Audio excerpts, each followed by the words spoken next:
मकबूल अदाकारा हरीम फारूक ने क्या ऐसे इंकशाफात किए जो पहले कभी नहीं सुने,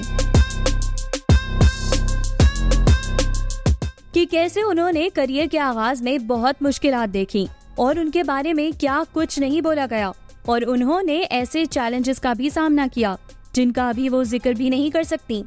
हमने आज की वीडियो में उठाया उनके इंकशाफात से पर्दा और रख डाले सारे इंकशाफात आपके सामने। वीडियो को आखिर तक देखिएगा ताकि आप भी हरीम फारूक के सारे इंकशाफात को जान सकें।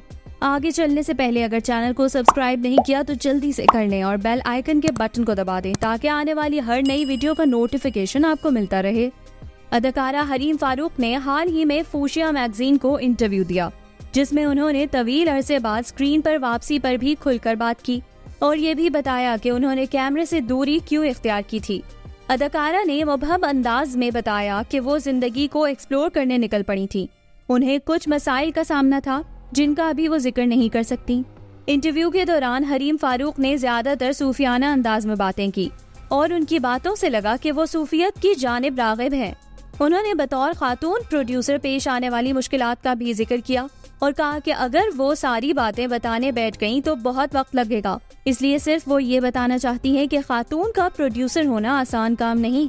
उनके मुताबिक खातून प्रोड्यूसर अगर किसी से स्क्रिप्ट या काम के हवाले से कोई सवाल भी पूछ लेती हैं तो उनके किरदार को जांचा जाता है, उस पर बात की जाती है, लेकिन उसके बावजूद उन्होंने सवालात करना नहीं छोड़े। उनका कहना था कि बहुत सारे मर्द अदाकार ऐसे हैं जिन्हें अभी तक ये एहसास नहीं होता कि वो जो बात कर रहे हैं उसका मतलब और मकसद क्या है, इसलिए जब भी कोई मर्द ऐसी कोई बात करता है तो वो उनसे वहीं पर सवाल पूछती हैं कि क्या वो अपनी बात का मतलब और मकसद समझते हैं। एक सवाल के जवाब में हरीम फारूक ने कहा कि वो शादी के वक्त निकाहनामा जरूर पढ़ेंगी और हर लड़की को पढ़ना चाहिए। उन्होंने इसी मामले पर बात करते हुए कहा कि शादी और ताल्लुकात के बारे में बातें करनी चाहिए और लड़कियों को सवालात करने चाहिए, जबकि लड़कियों के वालिदैन भी सवालात करें, क्योंकि जब तक वो सवाल नहीं करेंगे तब तक उन्हें मामले की समझ नहीं आएगी। अदाकारा का कहना था कि सवालात ना करने की वजह से ही बहुत सारी लड़कियों की जिंदगियां और घर तबाह हुए, इसलिए सवालात किए जाने चाहिए।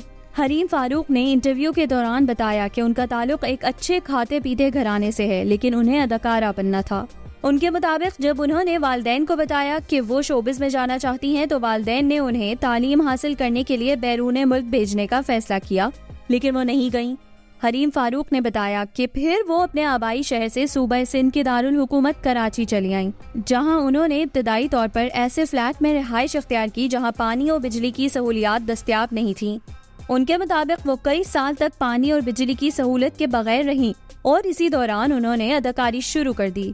हरीम फारूक ने इंकशाफ किया कि शूटिंग के दौरान एक बार उन्होंने सबसे छुपकर शावर लिया था, जबकि वो बाज़ औक़ात शूटिंग सेट पर आकर अपने पुराने कपड़े इस्त्री किया करती थी। उन्होंने बताया कि उन्होंने मज़कूरा बात कई साल तक किसी को नहीं बताई और जब वो तन्हा कराची में रहती थी तब उनके बारे में बहुत सारी बातें कही गईं और उन्होंने ऐसे चैलेंजेस का भी सामना किया जिनका वो जिक्र तक नहीं कर सकती। हरीम फारूक का कहना था कि करियर के शुरू में उन्होंने बहुत मुश्किलात बर्दाश्त की, लेकिन उसके बावजूद उन्होंने वालिदैन को कभी कुछ नहीं कहा, क्योंकि वो उन्हें ये तासुर नहीं देना चाहती थी कि उनकी बेटी गैर महफूज है।